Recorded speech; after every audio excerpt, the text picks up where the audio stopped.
Hello दोस्तों, मैं हूं चंदन और फिर से हाजिर हूं आपके बीच। और आज हम पढ़ेंगे बेसिकली एक्सेलरेटिंग फ्लूइड्स के बारे में।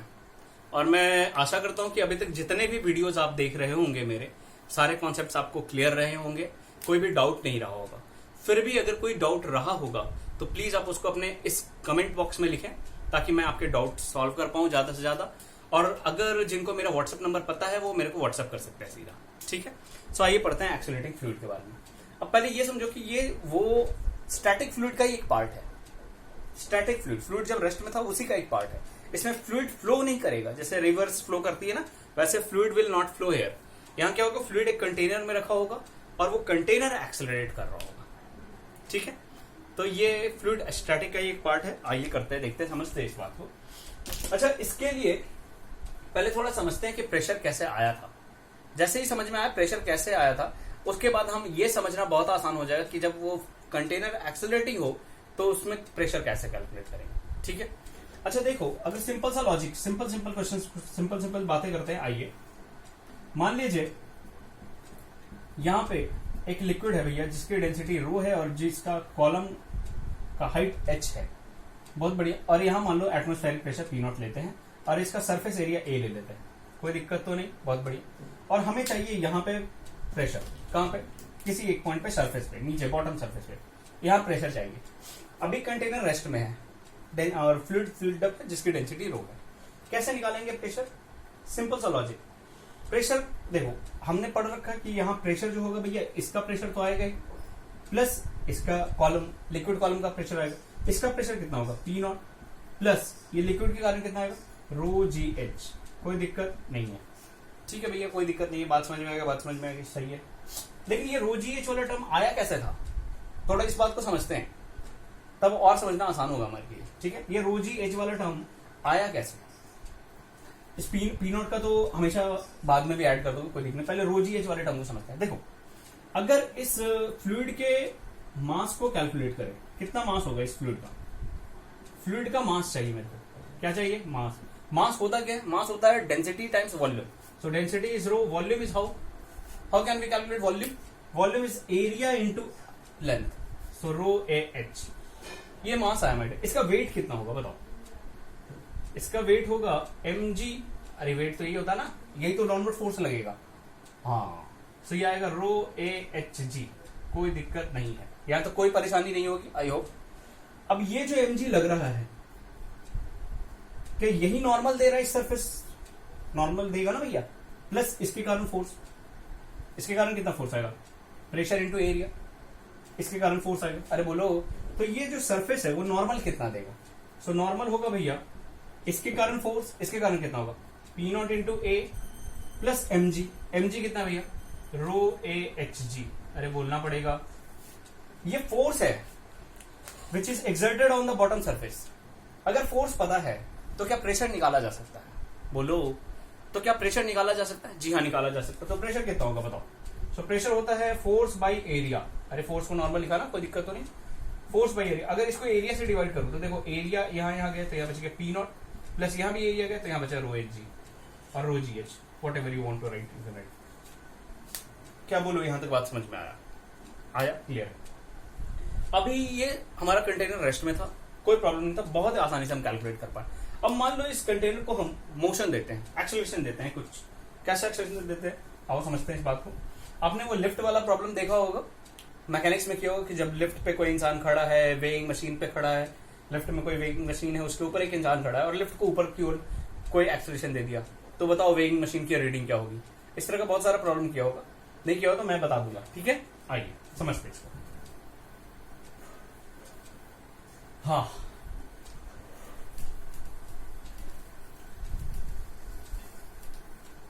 अब देखिए, आपने देखा वो वेइंग मशीन वाला प्रॉब्लम। अब इस यहां देखिए, यहां समझ में आ जाएगा, ऐसा कुछ नहीं है, आसान है। अब ये वही कंटेनर, इसमें वही फ्लूइड को भी चेंज नहीं कर रहे हैं माय डियर, वही डेंसिटी, वही हाइट h, यहां भी pressure P0, nothing is change. इसकी एरिया भी L area, cross section area, but इसको इस बार एक एक्सेलरेशन दे दिया A। जैसे ही A एक्सेलरेशन देंगे तो क्या एक सूडो फोर्स आएगा, किधर की ओर आएगा, डाउनवर्ड की तरफ आएगा ना भैया। वो कितना आएगा, m टाइम्स a। अच्छा मास तो हम कैलकुलेट कर चुके थे ना, इसका मास वी हैव कैलकुलेटेड मास कितना आया था भैया, ये आया था रो ए एच, तो ये m मिल गया हमें। तो इसमें दो फोर्सेस ये लगाएंगे, एक तो mg वाला और mass into acceleration pseudo force, वो भी डाउनवर्ड। क्यों डाउनवर्ड, क्योंकि एक्सेलरेशन इज अपवर्ड। तो अभी जो नॉर्मल आएगा वो कितना आएगा खुद बताओ। एक तो प्रेशर के कारण आएगा P not into a plus M G plus M A. अरे आया तुम्हें, मैं इसका फ्री बॉडी डायग्राम बनाया, इसका इस ब्लॉक, ये मतलब वाटर का फ्लूइड का। तो देखो खुद समझो ना, एक तो इधर आएगा एम जी और इधर ही आएगा एम ए, और इसके कारण प्रेशर भी नीचे, तो ये देगा नॉर्मल। क्या बात समझ में आया, वेरी गुड। जैसे ही नॉर्मल पता चला, क्या आप प्रेशर निकाल सकते हैं इस सरफेस पे, क्योंकि फोर्स मिल गया, and force by area that is the pressure ना, और हमें इस पॉइंट पे प्रेशर चाहिए। इस पॉइंट पे प्रेशर कितना होगा, तो देखो ये इसको कैलकुलेट करते भैया, ये आएगा P not into a plus, अच्छा m को कॉमन कर लो तो G प्लस ए लिखा जा सकता है, कोई प्रॉब्लम नहीं है, very good. So P not times A plus what is m is rho A H into G plus A. यहां तक आई होप कि आपको कोई परेशानी नहीं हुआ होगा। एंड अगर प्रेशर की बात करें माय डियर, तो pressure is equal to normal by area. अरे बोलो, सो अगर एरिया से डिवाइड करो तो ये एरिया और ये एरिया कैंसिल हो जाएंगे, तो ये आएगा P not plus rho G plus A times H. अरे बोलो जी, तो यहाँ प्रेशर कितना आया हमारे, यहाँ प्रेशर आया P not plus rho G plus A times H, और बेसिकली इसको बोलते हैं G इफेक्टिव। क्या बोलते हैं, G इफेक्टिव। क्या बोलते हैं, G इफेक्टिव। देखो रो जी एच होता था ना, तो इसको G प्लस ए को G इफेक्टिव बोल दिया, कोई दिक्कत नहीं है साहब। अच्छा अच्छा अच्छा, यानी कुछ चीजें हमें समझ में आई। क्या समझ में आया, देखो आप बताता हूँ। यहाँ पे पहले बॉटम सरफेस पे प्रेशर कितना आया ये बताओ। बॉटम सरफेस पे प्रेशर आया, मैं इधर लिख रहा हूँ, हाँ, P is equals to P not तो आएगा, ये तो आएगा plus rho G effective into h. And G effective कैसे कैलकुलेट करते हैं वो आप मैकेनिक्स में भी सीखेंगे, यहाँ भी बता देता हूँ एक बार। अगर G इफेक्टिव कैलकुलेट करना है उसके लिए बता रहा हूँ, पहले आप इसको लिखो और कैसे कैलकुलेट करते हैं G इफेक्टिव उसको देखते हैं, और फिर आगे बढ़ेंगे धीरे धीरे धीरे धीरे। अभी कहानी बहुत लंबी है और बहुत कुछ सीखना है इसमें, आओ।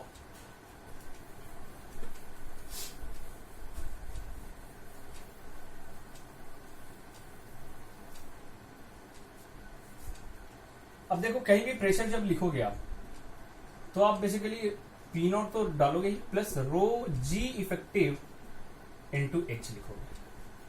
अब G इफेक्टिव कैसे कैलकुलेट करना उसकी बात करता हूं। अगर मान लो हमारा कंटेनर है, ठीक है, इसमें कोई फ्लूइड है, कोई दिक्कत नहीं, कोई बुराई नहीं, और ये A से एक्सलेट हो रहा है, A से, तो इसका G इफेक्टिव कितना होगा मेरी, G इफेक्टिव होगा G प्लस ए। अगर एक्सलेशन अपवर्ड है तो G प्लस ए होगा, और अगर यही कंटेनर हो माय डियर और इसमें फ्लूइड हो और ये डाउनवर्ड डायरेक्शन में एक्सलेट कर रहा हो, किस डायरेक्शन में, डाउनवर्ड डायरेक्शन में, तो इसका G इफेक्टिव कितना होगा, इसका G इफेक्टिव होगा G माइनस ए। सिंपल सा लॉजिक। अरे बोलो, क्योंकि जब ये अपवर्ड डायरेक्शन में मूव कर रहा था तो सूडो फोर्स डाउनवर्ड आएगा, जो कि G में ऐड होगा, मतलब इस एक्सेलरेशन में ऐड होगा उसका फोर्स, mg वाले में वो ऐड होगा ना ma, और अगर ये डाउनवर्ड होगा तो सूडो फोर्स अपवर्ड आएगा, तो ये mg माइनस ma। क्या बोलो, बात समझ में आया जी, नहीं आया, आया ना जी, हाँ बहुत बढ़िया। लेकिन इसमें प्रॉब्लम है सर कि G इफेक्टिव जो आप ले रहे हो G माइनस ए, अगर a G से बड़ा हो गया तो अलग बात है, फिर आपको इसको ये करना पड़ेगा, क्या बोलते हो उसको, मॉड लेना पड़ेगा, और a माइनस जी लिखना पड़ेगा, जो बड़ा है बड़ा माइनस छोटा लिख रहा हूँ बेसिकली, सिंपल सा लॉजिक ऐसे। So G minus A, and here you can understand which one is bigger. So हमेशा बड़े वाले में से छोटे को सब्सट्रैक्ट करना, ठीक है। आप इसको लिखिए और थोड़ा आगे बढ़ाते हैं कहानी को। अब एक बात को समझते हैं, एक प्रैक्टिकल सिचुएशन देखते हैं। जैसे देखिए साहब, सिंपल सा लॉजिक, सिंपल बात है, कोई बड़ी बात नहीं। अगर मैं ऐसे कंटेनर लूं, प्रैक्टिकल सिचुएशन दिखा रहा हूं आपको, अगर मैं ऐसे एक कंटेनर लूं, कोई एक कंटेनर ले लो, उसमें वाटर फिल्डअप कर दो या कुछ भी फिल्डअप कर दो, जिसकी डेंसिटी कुछ रो है, इसका हाइट h है, यहाँ प्रेशर P नॉट है, और इसको हमने फ्री फॉल करा दिया। क्या कराया, फ्री फॉल। फ्री फॉल का मतलब इसको ऊपर लेके गए और छोड़ दिए, छोड़ेंगे तो गिरेगा ना ड्यू टू ग्रेविटी। जी हाँ बहुत बढ़िया। किस एक्सेलरेशन से गिरेगा ये, G से, वेरी गुड, क्योंकि फ्री फॉल होगा तो इसका एक्सेलरेशन G होगा। अगर ये G से गिरा, और मेरा क्वेश्चन ये है कि यहाँ पे प्रेशर बताना है, यहाँ पे व्हाट इज द प्रेशर है, प्रेशर चाहिए। सो हमें पता है प्रेशर क्या होता है भैया, प्रेशर इसके कारण तो आएगा ही। So P not plus rho ji effective times H, और ये होता है बहुत बढ़िया। So P not plus rho ji effective कैसे निकालते हैं, वो होता है जी प्लस ए और जी माइनस ए, डिपेंड करता है कि वो बॉडी ऊपर एक्सेलरेट कर रही है कि नीचे। तो ये किधर एक्सेलरेट कर रहा है, नीचे, यानी माइनस। तो जी माइनस जी इंटू एच। ओहो, तो यहाँ प्रेशर पी नॉट प्लस ये जी माइनस जी कितना, 0, दिस इज 0, यानी प्रेशर कितना आया भैया, पी नॉट। क्या बोला सर, यानी यहाँ प्रेशर कितना हुआ, पी नॉट, और यहाँ प्रेशर कितना है, पी नॉट। मतलब इस कंटेनर में ऊपर भी प्रेशर कितना होगा, पी नॉट, और नीचे भी प्रेशर कितना होगा, पी नॉट। बात समझ में आ रहा है।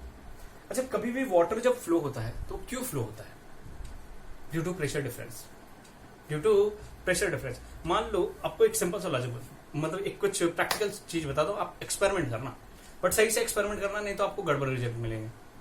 मान लीजिए आप वो जो पेपर कप देखा आपने, पेपर कप जिसमें चाय पीते हैं, हाँ, सो उस पेपर कप में क्या करो, वाटर फिल्ड अप करो और उसमें एक छोटा सा होल करो नीचे में, बॉटम में। जैसे ही बॉटम में होल करोगे, क्या वाटर गिरना लगेगा, बहने लगेगा, वो आपको दिखेगा, उस कप से पानी निकलने लगेगा नीचे की तरफ, निकलने के बहुत बढ़िया, बहुत को बात समझ में। अब उसको क्या करो, छोड़ दो, उस वाटर कप को छोड़ दीजिए, ऊपर ले जाके ऐसे छोड़ दीजिए, तो क्या फ्री फॉल करेगा। जितने ड्यूरेशन तक वो फ्री फॉल करेगा, वो वाटर नहीं गिरेगा माय डियर, वो वाटर गिरता हुआ नहीं दिखेगा आपको उस होल से। क्यों ऐसा सा, क्योंकि वहां का प्रेशर, नीचे का भी प्रेशर पी नॉट, ऊपर का भी pressure P not, so why the water will flow. हमेशा वाटर या कोई भी फ्लूइड प्रेशर डिफरेंस के कारण ही फ्लो करता है। तो जब नीचे का भी प्रेशर पी नॉट होगा और ऊपर का भी प्रेशर पी नॉट होगा, तो वाटर विल नॉट फ्लो। और ये सोचो ना, फ्री फॉल जब पकड़े हुए थे और जब होल किया था, तो वाटर फ्री फॉल हो रहा था, सिर्फ वाटर का फ्री फॉल हो रहा है। इस समय जब कप को भी छोड़ दिया, तो कप और वाटर सब एक साथ फ्री फॉल कर रहा है। समझ में आया। हाँ, ये कुछ ऐसी कहानी है कि मान लो मैंने आपके सर पे एक बड़ा सा पत्थर रख दिया और आपको छत से धक्का मार दिया, तो जब तक आप गिरते रहोगे माय डियर, आपको वो पत्थर का बोझ नहीं समझ में आएगा। ये अलग बात है, वो अलग बोझ समझ में आएगा क्योंकि दिल धक धक करने लगेगा आपका, बट वो पत्थर का बोझ तो उस टाइम तक नहीं फील होगा, क्योंकि आप भी उतने ही से गिर रहे हो, पत्थर भी उतने ही एक्सेलरेशन से गिर रहा है। So that stone will not exert any kind of force on you. जब तक आप गिर रहे हो तब तक की बात करो, गिरने के बाद तो बहुत फोर्स लगाने वाले माय डियर, बहुत। ठीक है, समझ में आया, बहुत बढ़िया। आगे बढ़े जी हाँ, आइए। अभी तक हमने देखा कि जब वर्टिकल डायरेक्शन में एक्सेलरेशन था कंटेनर का, तो कैसे निकाल रहे थे, सिंपल है। So pressure is equal to P not plus rho ji effective into h, यही हमने सीखा। अब मान लो हॉरिजॉन्टल डायरेक्शन में एक्सेलरेशन हो, कंटेनर हॉरिजॉन्टल डायरेक्शन में एक्सेलरेशन करे, तो कैसे कैलकुलेट करेंगे, आइए इस बात को समझते हैं। आइए,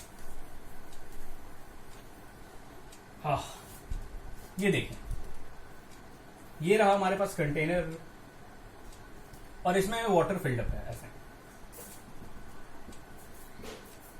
और इसको एक्सेलरेट कर दिया ए से। जब इसको एक्सेलरेट किया तो क्या हुआ वो समझते हैं। जब इसको एक्सेलरेट करते हैं, जनरली आपने देखा होगा कि अगर टेबल पे किसी ग्लास में वाटर रखा हो या किसी भी पानी रखा हो और आप उसको कस के ऐसे धक्का देते हो, तो वाटर लेवल ऐसे हॉरिजॉन्टल नहीं रहता है, ये उसका ऊपर सरफेस ऐसे चेंज हो जाता है। क्या ऐसे कभी ऑब्जर्व किया है? जी हाँ, ये ऐसे हो जाता है। क्यों हो जाता है ऐसा? मतलब यहाँ का हाइट बढ़ गया, यहाँ का हाइट घट गया, ऐसा हो जाता है ना साहब? हाँ, हो जाता है। क्यों होता है ये, इस बात को समझते हैं थोड़ा।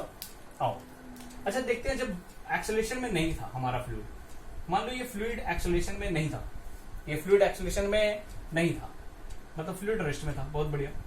जब फ्लूइड रेस्ट में था, ऐसे ही मान लो, या कांस्टेंट वेलोसिटी से भी हो सकता है, कोई दिक्कत नहीं है। जब ये फ्लूइड रेस्ट में था तो ऐसे वाटर लेवल था, और इसकी डेंसिटी रो मान लीजिए, इसका हाइट h मान लीजिए, कोई दिक्कत नहीं है। अब ऐसा करते हैं, इस फ्लूइड में, इस फ्लूइड के सरफेस पे यहाँ पे एक फ्लूइड का पार्टिकल लेते हैं, फ्लूइड का ही पार्टिकल ले रहे हैं, कोई अलग पार्टिकल नहीं ले रहे हैं, बहुत बढ़िया। इस फ्लूइड का पार्टिकल का मास मान लेते हैं डीएम, बहुत छोटा सा पार्टिकल जिसका मास कितना है, डीएम। और ये अभी देखो इक्विलिब्रियम में है। कैसे भैया? इक्विलिब्रियम में। अच्छा साहब, ठीक है भैया, बहुत बढ़िया, बहुत को बात समझ में आ गई। अच्छा, इसका मास कितना होगा, डीएम, तो ये फोर्स कितना लगाएगा, इस पे फोर्स कौन कौन सा लगेगा? एक तो नीचे की तरफ लगेगा, डीएम टाइम्स जी लगेगा ना, और कुछ लगेगा, ये इक्विलिब्रियम में है, और एक लगेगा नीचे से ऊपर की तरफ, वो क्या लगेगा भैया, क्योंकि फ्लूइड का ही पार्टिकल है तो उस पर एक बॉन्सी लगेगी, बॉन्सी मान लो, या तो प्रेशर के कारण फोर्स मान लो, क्योंकि buoyancy is nothing but the force due to pressure difference, तो एक बॉन्सी लगेगी, तो इस कारण ये दोनों बैलेंस कर देंगे। क्लियर है, बहुत बढ़िया। अच्छा, हॉरिजॉन्टल डायरेक्शन में क्या नेट फोर्स जीरो होता है, क्योंकि इधर का जो प्रेशर है और इधर का जो प्रेशर है वो तो बैलेंस करेगा ना एक दूसरे को, एक ही हॉरिजॉन्टल लेवल पे। हाँ जी, बैलेंस करेगा, और जब बैलेंस करेगा इसका मतलब वो बॉडी कैसी इक्विलिब्रियम, तभी तो वो वाटर का और जो भी फ्लूइड का पार्टिकल है वो वहीं का वहीं रहता है, अदरवाइज वो एक्सीलरेट करने लग जाता ना। ठीक है साहब, इतना तो हम समझ में आता है। ये वाटर सरफेस के ऊपर किसी पार्टिकल के ऊपर चर्चा हुई। अभी जब वाटर सरफेस टिल्ट हो गया, पहले ऐसे था, अब ऐसे हो गया, ऐसे, तो जब ऐसे हुआ और फिर उसी पार्टिकल की चर्चा करूं मैं, उसी पार्टिकल की चर्चा करूं जिसका मास कितना भैया, डीएम, और अगर ये इक्विलिब्रियम में है इस सरफेस के ऊपर, यानी सरफेस के अलोंग कोई भी फोर्सेस नहीं लग रहा, कोई भी नेट फोर्स नहीं है। अगर सरफेस के अलोंग कोई नेट फोर्स होता तो ये पार्टिकल उधर की ओर एक्सीलरेट करने लगता। समझ में आया? ठीक है सर, पहले देखते हैं इसमें फोर्स कौन कौन सा लग रहा है, एक्सटर्नल फोर्सेस। ठीक है, तो एक तो लग रहा है भैया इसके कारण डीएम इंटू जी, लग रहा है ना? हाँ जी लग रहा है। और कुछ लग रहा है क्या? हाँ, क्या लग रहा है, बताओ बताओ बताओ बताओ। और लग रहा है साहब इसके ऊपर, क्या लग रहा है, इसके ऊपर लग रहा है सूडो फोर्स। क्यों साहब सूडो फोर्स? क्योंकि देखो ये कंटेनर एक्सेलरेशन में है, और जब भी एक्सेलरेशन में होता है तो एक्सेलरेशन के उल्टे डायरेक्शन में, क्योंकि हम एक्सेलरेटिंग फ्रेम से बात कर रहे हैं, तो एक्सेलरेशन के उल्टे डायरेक्शन में एक सूडो फोर्स लगेगा, वो लगेगा डीएम टाइम्स ए। अरे लगेगा कि नहीं? लगेगा, बहुत बढ़िया। फिर भी ये पार्टिकल इसके अलोंग एक्सेलरेशन नहीं है, इसके अलोंग एक्सेलरेशन नहीं है, और जब इसके अलोंग कोई एक्सेलरेशन नहीं है, इसका मतलब इसके कारण, किसके कारण, इन दो फोर्सेस कारण इसके अलोंग जो नेट रिजल्टेंट होगा वो जीरो होना चाहिए। क्या कहानी समझ में आई? अच्छा ठीक है ठीक है ठीक है। मान लेते हैं ये एंगल थीटा है, let's suppose this angle is theta. अगर इसको थीटा माना तो ये एंगल भी कितना होगा, this angle is also theta, कोई दिक्कत नहीं। अच्छा साहब, अच्छा, बहुत बढ़िया, बहुत को बात समझ में। अच्छा, यहां से अगर परपेंडिकुलर ड्रॉ करूं ऐसे, अगर ऐसे परपेंडिकुलर ड्रॉ करूं तो ये थीटा, ये 90, ये 90 माइनस थीटा, ये थीटा, अगेन थीटा ना? जी हाँ, बहुत बढ़िया। अब देखो इसके दो कंपोनेंट आएंगे, एक तो अलोंग द सरफेस और दूसरा परपेंडिकुलर टू द सरफेस, और इसके भी दो कंपोनेंट आएंगे, एक तो अलोंग द सरफेस, दूसरा perpendicular to the surface. Along the surface का दोनों फोर्सेस एक दूसरे को बैलेंस करने चाहिए, क्योंकि अलोंग द सरफेस इसका कोई भी मूवमेंट नहीं है। समझ में आया? कोई भी एक्सेलरेशन नहीं है। ठीक है सर, तो अलोंग द सरफेस इसके ऊपर फोर्सेस देखते हैं। पहले देखते हैं इसके कारण, इस डीएम जी के इधर कितना कंपोनेंट आएगा बताओ। देखो इधर थीटा, ये थीटा, तो ये कितना आएगा, तो ये आएगा डीएम इंटू जी इंटू साइन थीटा। अच्छा, ये थीटा है और ये फोर्स है, तो इसका कंपोनेंट इधर कितना आएगा बताओ। सो डीएम इंटू ए, ये कंपोनेंट आएगा डीएम टाइम्स ए इंटू कॉस थीटा। और ये दोनों फोर्सेस क्या एक दूसरे को बैलेंस करने चाहिए? हाँ जी, ये दोनों फोर्सेस एक दूसरे को बैलेंस करने चाहिए। हमें समझ में आया भैया? So I can write DM times A cos theta is equals to DM times G sine theta. हमें कुछ समझ में नहीं आया? अरे आया नहीं आया? आया साहब, आगे बढ़ते हैं। क्या डीएम डीएम डीएम गए, सो हमें मिला A G sine theta cos theta. Cos theta को इधर ले और जी को इधर ले आओ, तो ये आया A by G equals to sine by cos, that is tan theta. ये एक रिजल्ट आया, यानी हमारे पास एक रिजल्ट आ गया सिंपल सा, tan theta equals to a by g, tan theta equals to a by g. What it shows, ये बता रहा है कि भैया अगर कोई एक्सप्रेशन आप दोगे तो कितना टिल्ट तक जाएगा, कितना एंगल फॉर्म करेगा, ये कितना इंक्लिनेशन बनाएगा, ये आंसर निकाल सकते हैं। बस आप हमको एक्सप्रेशन दो, हम बता सकते हैं ये कितना इंक्लाइंड हो जाएगा वाटर सरफेस। पहले बोलो बात समझ में आया? एंड ये रिलेशन अगर याद हो गया तो बहुत अच्छी बात है, क्योंकि याद ही रखना पड़ेगा आपको, अदरवाइज आप ऐसे कैलकुलेट करो हमेशा। So tan theta equals to a by g, tan theta equals to a by g. It's simple ना, वेरी सिंपल। बोलो जी, बात समझ में आया? हाँ जी, आया आया आया, बहुत बढ़िया, बहुत खूब, बात समझ में आ गया साहब, बहुत बढ़िया, बहुत खूब। चलो तो इसको लिखते हैं और आगे बढ़ सकते हो। चलो आइए, क्या इसको मिटाया जाए? वेरी गुड, मिटाते हैं, आइए। हाँ हाँ हाँ हाँ हाँ हाँ। तो आइए हम क्वेश्चन देखते हैं। क्वेश्चन क्या है हमारी? मान लीजिए हमारे पास एक क्यूबिकल कंटेनर है। कैसा कंटेनर है हमारी? क्यूबिकल कंटेनर है। बहुत बढ़िया, बहुत खूब, बात समझ में आ गई। क्यूबिकल कंटेनर है, क्यूब है भैया, cube of side length, let suppose कुछ वैल्यू ले लेता है, इजी वैल्यू ले लेते हैं, let suppose cube of side length 10 metre, 10 metre length cube का साइड लेंथ है, बहुत बढ़िया। और इसमें कोई फ्लूइड फिल्डअप है ऐसे टू द टॉप, पूरे टॉप लेवल तक फ्लूइड फिल्डअप है माय डियर, ठीक है, जिसकी डेंसिटी मान लो रो, आसान करने के लिए जरूरत नहीं पड़ेगी लेकिन फिर भी हम ले लिया, ठीक है। और मान लीजिए इस कंटेनर को एक एक्सेलरेशन दे दिया गया, इस कंटेनर को क्या दे दिया गया, एक्सेलरेशन दे दिया गया, कितना दे दिया गया, इसको एक्सेलरेशन दे दिया गया, लेट सपोज कोई वैल्यू ले लो 5 मीटर पर सेकंड स्क्वायर, ठीक है भैया, कोई बात नहीं। आपको जी का वैल्यू लेना है इस क्वेश्चन में 10, आसान करने के लिए जी इक्वल टू 10 मीटर पर सेकंड स्क्वायर आपको लेना है, बहुत बढ़िया। एंड द क्वेश्चन सेज कि जब इसको एक्सेलरेट किया गया तो ये फ्लूइड ऐसे ही रहेगा कि कुछ चेंजेस आएगा, क्या होगा भैया, क्या फ्लूइड का अभी जो सरफेस है ये हॉरिजॉन्टल है, क्या ये हॉरिजॉन्टल रहेगा कि इंक्लाइंड हो जाएगा, इंक्लाइंड हो जाएगा, so it will look like this, यानी सरफेस ऐसा कुछ हो जाएगा, यानी कुछ इसका वाटर स्पिल्ड हो जाएगा, स्पिल्ड आउट, क्या ये वाला पानी बाहर निकल जाएगा, जी हाँ। तो क्वेश्चन इज कि how much volume of the water will spilled out, question समझ में आया, हाँ, question is how much volume of fluid spilled out, okay. So ये क्वेश्चन है हमारी, कितना वॉल्यूम इस लिक्विड का और इस फ्लूइड का स्पिल आउट हो गया, क्यों, ड्यू टू एक्सेलरेशन, ये क्वेश्चन है, बहुत सिंपल सा लॉजिक है, बहुत सिंपल सा क्वेश्चन है, कैसे करें भैया, कैसे करें, थोड़ा ट्राई करो खुद से। अच्छा देखते हैं, जब भी हम एक्सेलरेशन देते हैं तो कुछ इंक्लिनेशन आता है ना, हाँ, इंक्लिनेशन मान लो ये आया थीटा, कितना है हमारी, this inclination let's say theta, तो हमने पढ़ा है tan theta equals to how much, tan theta equals to a by G, क्या ऐसा कुछ पढ़ा है, हाँ जी। अच्छा इस ट्रायंगल को अगर गौर से देखें ये वाला, तो tan थीटा चाहिए, मान लो ये लेंथ है y, कितना है y, अच्छा ये लेंथ कितना है, क्योंकि क्यूब का साइड है तो 10, तो y by 10 equals to a by g, how much is a 5 and g is 10, that is 1/2, अरे बोलो yes, so how much is y, so y यहां से आ जाएगा, y इक्वल्स टू, y कितना आएगा माय डियर, देखो 10 इंटू 1/2, क्या 5 आया, हाँ जी, यानी ये 5 आ गया, दिस y इक्वल्स टू 5।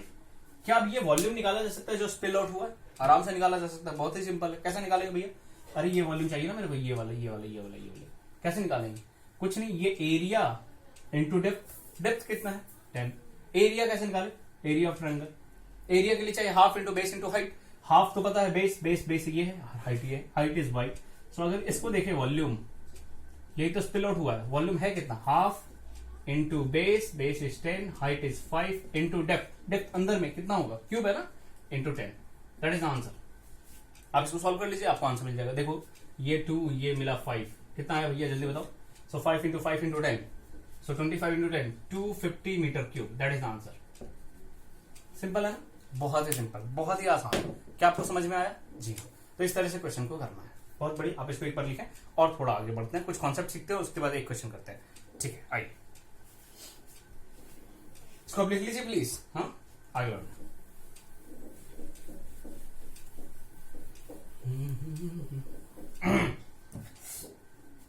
आइए एक कॉन्सेप्ट सिखाता हूं, हमें पता है कि जब भी कोई एक्सेलरेटिंग फ्लूइड होता है माय डियर, जब भी कोई फ्लूइड एक्सेलरेशन में होता है, मान लो ये फ्लूइड एक्सेलरेट कर रहा है ए से, तो इसका वाटर सरफेस कुछ ऐसा हो जाता है, और फ्लूइड्स का जो अपर सरफेस है वो इंक्लाइन हो जाता है, और इंक्लिनेशन कैसे निकालते हैं वो भी हमें पता है, ये अगर मान लो थीटा, तो tan थीटा कितना आया था, tan थीटा आया था a बाई जी, क्या ये सीखा था हमने, जी हाँ ये सब कुछ सीख चुके थे, अच्छा ठीक है भैया, अब इसमें कुछ चीजें समझते हैं, क्या समझना भैया, मान लेते हैं कि जब ये फ्लूइड रेस्ट में था तो ये सरफेस कैसा था, हॉरिजॉन्टल, और किसी भी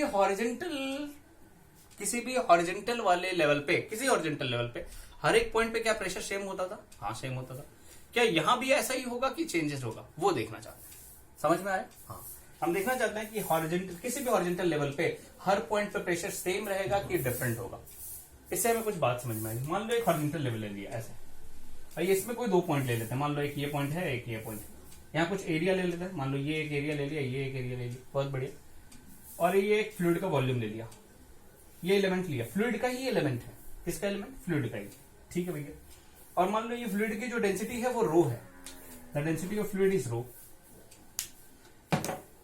अब देखो, अगर ये पूरा कंटेनर एक्सेलरेट कर रहा है, इसका मतलब ये वाटर भी एक्सेलरेट कर रहा है। अगर ग्राउंड फ्रेम से देखें तो, कंटेनर के ऊपर बैठ के नहीं देखना है, अगर हम ग्राउंड फ्रेम से देखें तो ये कंटेनर अगर एक्सेलरेट कर रहा है तो ये वाटर का जो वॉल्यूम और ये जो एलिमेंट लिया वो भी एक्सेलरेट कर रहा है। हाँ जी कर रहा है साहब, बहुत बढ़िया, बहुत बात में। अगर एक्सेलरेट कर रहा है इसका मतलब इसके ऊपर कोई ना कोई तो नेट फोर्स लग रहा होगा। क्या बोला सर आपने? अगर ये एलिमेंट एक्सेलरेट कर रहा है तो इसके ऊपर नेट फोर्स तो लग ही रहा होगा, और वो नेट फोर्स कौन दे रहा होगा? इस डायरेक्शन में प्रेशर डिफरेंस के कारण ही आया होगा। यानी इससे एक ही हॉरिजॉन्टल लेवल पे हर पॉइंट पे प्रेशर तो सेम नहीं होने वाला साहब, इतना तो क्लियर है। और हमें बुद्धि से तो ये भी समझ में आ रही है कि इधर का प्रेशर ज्यादा होना चाहिए इधर से, क्योंकि ये प्रेशर ज्यादा होगा तभी इधर से नेट फोर्स इधर आएगा। बात समझ में आया? हाँ, यानी प्रेशर किधर ज्यादा होगा? एक्सेलरेशन के डायरेक्शन में जाने पे प्रेशर बढ़ेगा या घटेगा? तो देखो, जब इधर से इधर जाएंगे तो प्रेशर घटेगा, घटेगा ना? हाँ, समझ में आया? तो जब भी एक्सेलरेशन के डायरेक्शन में जाते हैं तो प्रेशर क्या होता है? घटता है। अब याद करो वो चीज, कौन सा चीज?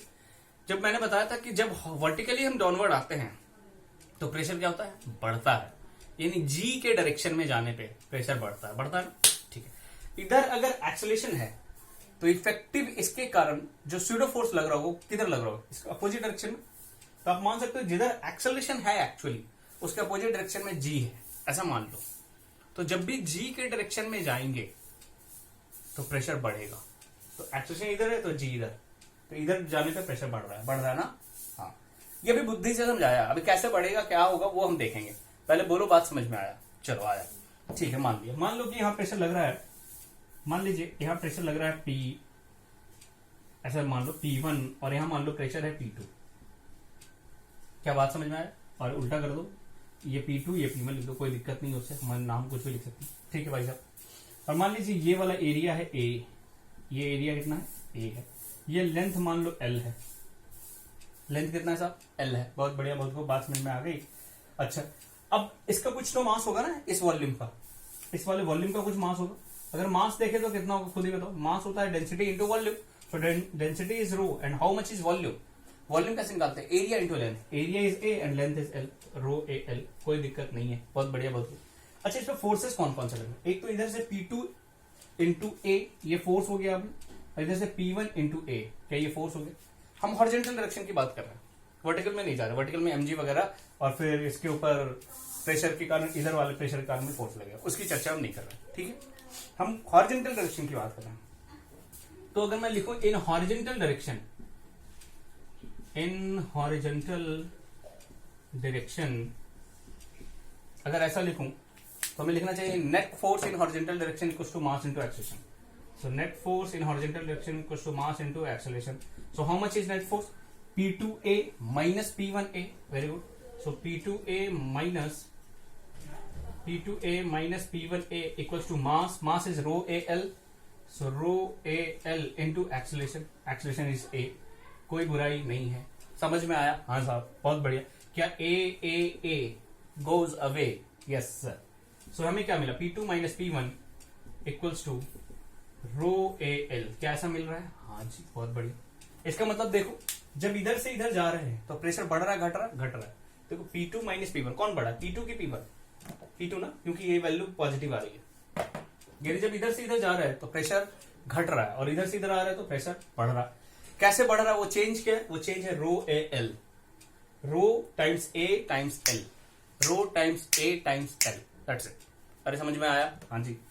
तो P2 minus P1 equals to rho A L, P2 minus P1 equals to rho A L. क्या बात समझ में आया साहब? हाँ सर, समझ में आ गया, बहुत बढ़िया, बहुत खूब, बात समझ में आ गया। नहीं आया, नहीं आया, नहीं आया, आया, वेरी गुड। प्लीज आप इसको लिख लें और आपको थोड़ा कुछ बात बताते हैं। जल्दी लिखो, आओ।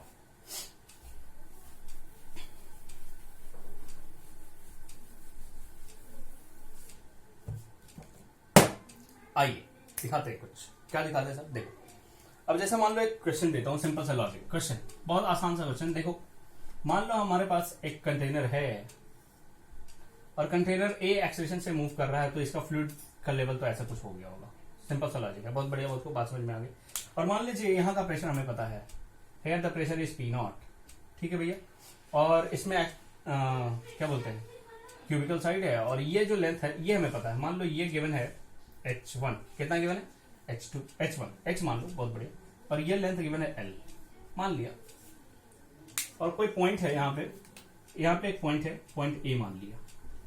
Question says here the pressure is P0 ना, क्योंकि इसके ऊपर P0 है, and question says find the pressure at a, find pressure at a। अरे नहीं आया, फाइंड प्रेशर एट a कैसे निकालोगे साहब, और ये पूरा फ्लूइड फिल्डअप है जिसकी डेंसिटी कितनी है, रो।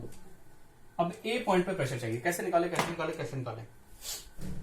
एक तो तरीका ये है कि आप सीधा सीधा ये हाइट निकाल लो, क्योंकि अगर यहाँ P0 प्रेशर है तो यहाँ पे कितना है P0, इस पूरे लेवल पे कितना है P0। अच्छा समझ में आया, हाँ मतलब यहाँ भी P0, यहाँ भी P0, यहाँ भी P0, यहाँ भी P0, यहाँ भी P0, बहुत बढ़िया। या तो आप ये हाइट निकाल लो, तो यहाँ प्रेशर मान लो, ये अगर मान लेते हैं कि ये हाइट आया कैपिटल H, कितना आया capital H, I don't know, कुछ आया मान लो, तो यहाँ ए पॉइंट पर प्रेशर कितना होगा, P0 plus rho g H, होगा कि नहीं होगा, हाँ साहब। तो यहाँ पे प्रेशर होगा P at A equal to P0 plus rho g h, और H आपको कैलकुलेट करना पड़ेगा। H कैसे कैलकुलेट करेंगे, उसके लिए बुद्धि लगानी पड़ेगी, क्योंकि एक्सेलरेशन गिवन है तो आपको यहाँ से इंक्लिनेशन मिलेगा, क्या मिलेगा, इंक्लिनेशन थीटा, और जैसे ही थीटा मिलेगा आप ये वाला लेंथ निकाल पाओगे, और ये लेंथ प्लस ये length that will be H। समझ में आया कि नहीं आया, हाँ, लेकिन ये थोड़ा लंबा हो जाएगा, होगा ना साहब, लंबा हो जाएगा। ऐसा करते हैं कुछ और सिंपल तरीका अपनाते हैं। मान लो हमें ये H नहीं कैलकुलेट करना आता है, मान लो हम बहुत कमजोर है मैथ्स में, और हो सकता है आपको कोई बड़ी बात नहीं, और तो हम इतना कैसे करें साहब, तो सिंपल सा लॉजिक है। अरे यहाँ तो हमें पता है ना, हाँ पता है, क्या हम यहाँ भी निकाल सकते हैं, कहाँ यहाँ, हाँ साहब यहाँ भी निकाल सकते हैं। अच्छा हमें यहाँ पता है बहुत बढ़िया, बहुत खूब, बात समझ में आ गई। यहाँ से यहाँ बढ़ा की घटा, देखो जब हम वर्टिकली डाउनवर्ड आते हैं तो प्रेशर बढ़ता है, कितना से बढ़ता है, रो जी एच, तो यहाँ प्रेशर कितना होगा, तो यहाँ प्रेशर होगा P0 plus rho g H small h, कोई दिक्कत नहीं। अच्छा फिर यहां से यहां जाओ, अच्छा यहां से यहां एक्सेलरेशन के डायरेक्शन में आ रहा है कि उसके अपोजिट डायरेक्शन, अपोजिट डायरेक्शन। जब भी एक्सेलरेशन के डायरेक्शन में जाएंगे तो प्रेशर घटेगा, और एक्सेलरेशन के अपोजिट डायरेक्शन में आएंगे तो प्रेशर बढ़ेगा, सिंपल। और कितना से बढ़ेगा, रो ए एल, अभी तो सिखाया ना, डेल पी इक्वल्स टू, और आपने पढ़ा P2 minus P1 equals to rho A l. तो ये एक्सेलरेशन के अपोजिट डायरेक्शन में जाने पे बढ़ता है, और एक्सेलरेशन के डायरेक्शन में जाने पे घटता है। तो जब यहाँ का पता है माय डियर, तो क्या यहाँ का निकाला जा सकता है, हाँ सर निकाला जा सकता है। तो बताइए सर कितना होगा, अरे सिंपल है सर, कैसे बताए, देखो यहाँ P0 plus rho g H, अब इधर से इधर एक्सेलरेशन के उल्टे डायरेक्शन में आ रहे हैं, बढ़ेंगे, कितना से बढ़ेंगे, रो ए एल से, लेंथ पता है, तो यहाँ प्रेशर होगा P0 plus rho g H, तो होगा ही होगा ये वाला, plus rho A l, that is answer, this is answer, and this is how you have to solve. क्या बोलो, समझ में आया, बहुत बढ़िया, बहुत खूब। अब प्लीज लिखिए, जल्दी लिखो, और कुछ एक दो पॉइंट और बताता हूं, उसके बाद आगे बढ़ते हैं, ठीक है, चलो।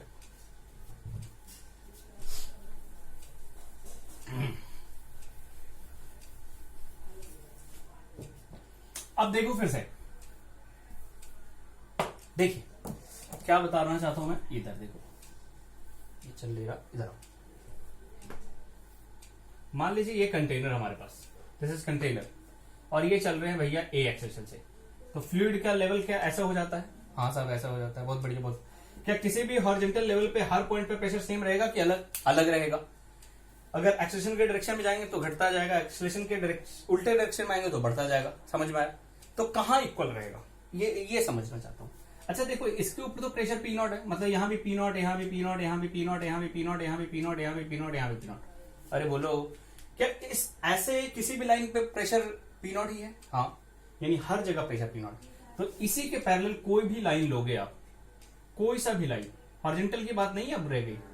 हॉरिजॉन्टल की बात तब होती थी जब ये वाटर सरफेस हॉरिजॉन्टल होता था, और वो तब होता था जब एक्सेलरेशन 0 होता था, समझ में आया? मतलब फ्लूइड कंटेनर में रेस्ट में रखा होता था।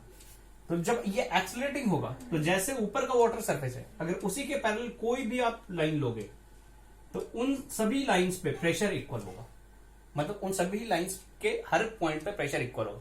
मतलब यहां P0 है, अब मान लो यहाँ पे P0 प्लस A कुछ है, P0 प्लस P है मान लो, तो यहाँ भी P0 प्लस P, यहाँ भी P0 प्लस P, यहाँ भी P0 प्लस P। समझ में आया नहीं है? मतलब ऐसे किसी भी पैरेलल लाइन के हर पॉइंट पे प्रेशर इक्वल होगा। और इन सभी लाइन को बोलते हैं इक्वी प्रेशर लाइंस। क्या बोलते हैं? Equi pressure lines. इन सभी लाइंस को बोलते हैं my dear equipressure lines. नहीं आया? अरे आया नहीं आया? आ गया, वेरी गुड, बहुत बढ़िया, बहुत को बात समझ में गया। आप प्लीज इसको नोट करो। इक्वी प्रेशर लाइन क्या होता है कि वाटर सरफेस के पैरेलल किसी भी लाइंस के ऊपर हर पॉइंट पे प्रेशर इक्वल होता है and those lines are said to be equipressure lines. Okay, बहुत बढ़िया, बहुत को बात समझ में आ गई। सो आज के लिए इतना ही रखते हैं और फिर हम पढ़ेंगे नेक्स्ट वीडियो में। Thank you for today.